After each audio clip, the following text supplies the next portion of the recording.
দেশের আইন শৃঙ্খলা পরিস্থিতি এখন স্থিতিশীল, কিন্তু মুষ্টিমেয় কিছু উস্কানিদাতা এই সুশৃঙ্খল আনসার বাহিনীতে বিশৃঙ্খলা করার চেষ্টা করছে।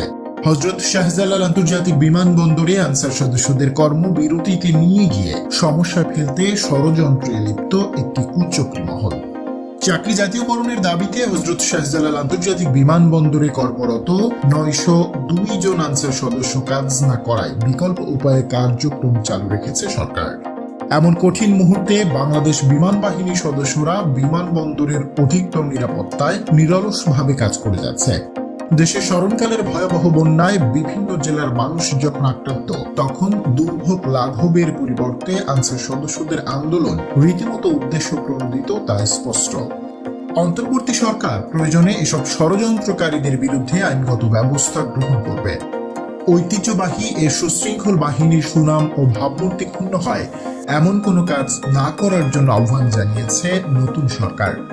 সব সাধারণ আনসার সদস্যকে স্ব স্ব কর্মস্থলে ফিরে গিয়ে কাজে যোগদানের জন্য আহ্বান জানানো হয়েছে।